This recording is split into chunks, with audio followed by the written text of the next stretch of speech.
Anak-anak kita itu belum tentu sekali seminggu minum susunya. Mahal.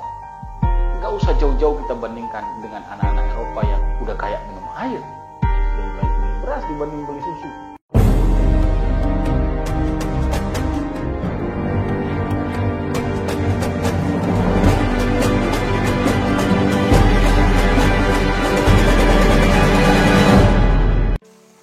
Ketemu lagi kita dengan Ilham. Kita akan bicara yang tadi bicarakan. Hari ini kita bicara susu. Kenapa susu? Hampir semua kita orang tua pasti menginginkan anak dan generasi berikutnya kita adalah generasi yang gagah, pinter, cerdas. Tapi tahukah kita bahwa kecerdasan, keunggulan itu bukan semata-mata soal genetik. Bapak melahirkan anak. Enggak hanya itu. Kecerdasan erat kaitannya dengan asupan nutrisi pada saat kecil. Anak-anak kita di Indonesia, menurut survei BPS, konsumsi susu per kapitanya itu hanya 16 liter per tahun per anak. Enggak usah jauh-jauh kita bandingkan dengan anak-anak Eropa yang konsumsinya sampai 100 liter per anak per kapita per tahun. Udah kayak minum air. Dengan Malaysia saja, dengan Thailand saja, Malaysia 33 liter, Thailand 32 liter per kapita per anak per tahun. Anak-anak kita itu belum tentu sekali seminggu minum susunya. Ini fakta yang kalau tidak kita ceritakan dengan lantang hari ini, kita akan lupa generasi kita berikutnya itu seperti apa. Kenapa asupan susu kita rendah? Hanya 16 liter. Ya karena mahal dan susah untuk didapat.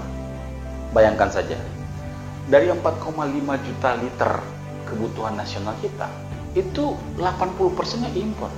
Sudah 80% yang impor. Kemampuan dalam negeri kita itu hanya terbatas di Jawa, 20%-nya.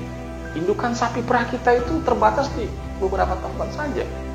Harga impor jauh lebih murah susunya dibanding harga lokal kita. Ketersediaan susu itu dari faktor budidaya bisa juga berkaitan dengan perilaku konsumen kita yang, mohon maaf, masih banyak yang nggak suka susu juga, yang nggak mau minum susu. Bahkan ada yang berpikir lebih baik beli beras dibanding beli susu. Padahal dua ini, antara kebutuhan karbohidrat dengan kebutuhan protein, itu bukan faktor yang bisa disubstitusi. Kita kembali ke soal budidaya sapi perah. Rata-rata peternak kita budidaya 2-3 ekor sapi perah. Bandingkan Australia dan New Zealand yang bisa 50 ekor berapa. Ini memang problem kita masih beternak itu masih sebagai usaha sampingan, belum masuk ke fase yang lebih industri, yang lebih serius. Ya, pertama yang harus segera selesaikan adalah membangkitkan kemauan para peternak kita untuk mengalihkan budidaya tradisional konvensional ke bisnis. Jadi yang 3-5 ekor tadi itu sudah harus masuk ke skala industri lah.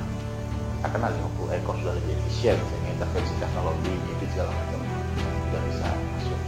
Khususnya bibit unggul, ini memang harus melibatkan riset, melibatkan pemerintah, melibatkan lembaga-lembaga penelitian untuk cari bibit unggul yang sesuai dengan karakter lokal kita. Ini harus diperbanyak, jumlahnya harus banyak. Dan yang ketiga soal kesiapan lahan untuk penyediaan pakan, karena sapi perah ini kan juga agak spesifik ya kebutuhan pakannya. Jadi itu tiga-tiganya harus dikerjakan secara bersama. Kalau kita memikirkan kebutuhan sapi perah kita ini bisa kita siapkan dari lokal, dari kemampuan dalam negeri kita, dan tentu saja dengan begitu harga lebih murah, sehingga anak-anak kita bisa mengkonsumsi susunya lebih banyak dan asupan nutrisinya menjadi lebih baik. Harapannya dengan asupan susu yang lebih baik, anak-anak kita bisa tumbuh menjadi generasi yang cerdas. Ya, betul. Mungkin kurang ngopi, itu kurang fokus. Tapi ingat, kurang susu, bawaannya baperan. Kenapa? Karena kurang cerdas tadi itu. Sampai ketemu.